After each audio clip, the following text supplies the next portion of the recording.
पंचनामा न्यूज, सर्वसामान्य जनतेचा बुलंद आवाज। साक्रीत 82 किलो डोडा जप्त, 12 लाखांचा मुद्देमाल हस्तगत।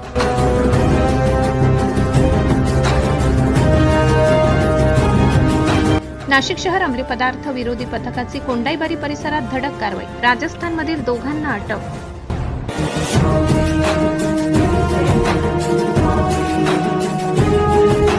नाशिक शहर पोलीस आयुक्त संदीप कर्णिक यांच्या मार्गदर्शनाखाली राबविण्यात येत असलेल्या नशामुक्त नाशिक अभियानाअंतर्गत अंमली पदार्थ विरोधी पथकाने धुळे जिल्ह्यातील साक्री तालुक्यात मोठी कारवाई केली।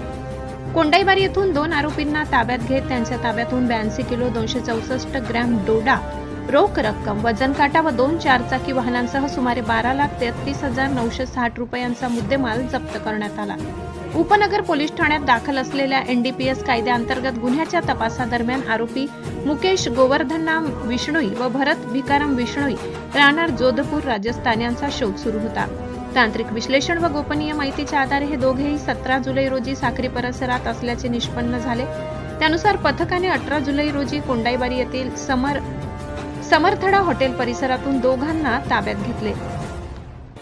चौकशीत आरोपी मुकेश विष्णोई याने साक्री येथील सुयोग कॉलनीतील भाड्याच्या घरात अंमली पदार्थ साठवून ठेवल्याची माहिती दिली। त्यानुसार पोलिसांनी झडती घेतली असता 5 गोण्यांमध्ये ठेवलेला 82 किलो 264 ग्रॅम डोडा, 1.5 लाख रुपये रोख, वजन काटा, 2 चारचाकी वाहने जप्त करण्यात आली। आरोपींनी हा अंमली पदार्थ राजस्थानमधील सुरेश नावाच्या व्यक्तीकडून आणल्याची कबुली दिली असून तिघांविरुद्ध साक्री पोलीस ठाण्यात एनडीपीएस कायद्यान्वये गुन्हा दाखल करण्यात आला।